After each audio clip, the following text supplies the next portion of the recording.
I mean, there weren't a whole lot of other folks that came to my name or to my list as to who ought to be angels. John Smith was one of the natural ones that resonated to the top because of all the work that he's done in the community.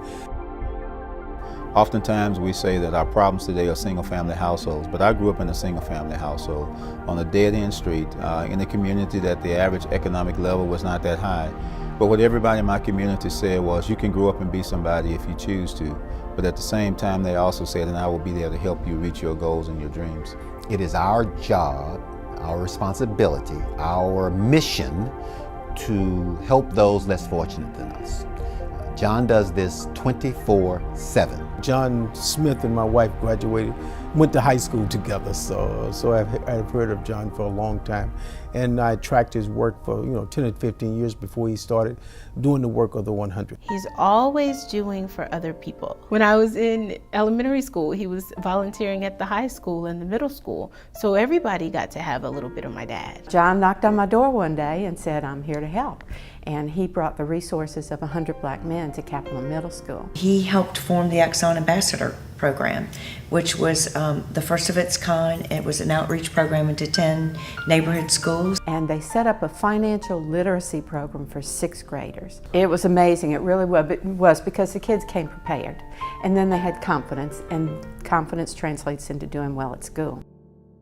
The 100 Black Men of Metropolitan Baton Rouge was founded in 1963 by a group of men who say the same thing that we say today: what they see is what they will be. The 100 Black Men is an organization, obviously, of black men who want to make a positive influence in the community, who have decided that giving back is important. The 100 is an organization that is designed to mentor these young people out in the community and show them by being the ideal role model that they need to see. When a young man comes through the door of the office of the 100, one of the first things I see is someone who has potential. Because basically everybody in this world wants to be successful in life. So a young man, no matter where they're coming from, what they're going through, what I actually only see is potential. And John doesn't sleep.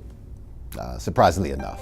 Sometimes John is the first person I talk to in the morning, other than my wife, with a phone call on what we need to do and who we need to be helping. Quite often I am asked, where do I get this from? Where do I get the internal drive to actually give back? But it seemed to have gone back to his background, being reared by his mother. The story she tells is that when I was born, she said she told God, if you give me a healthy child, I will share that child with the community. His mother was a school teacher, and she was a giving kind of person, so I think that he just, what they see is what they'll be. So John saw his mother doing work in the community. My dad's generosity and the type of person that he is really shaped who I was, and I think for me, I always would say, oh, I'm not going to be like my mom, or I'm not going to be like my dad. You'll never see me doing those things.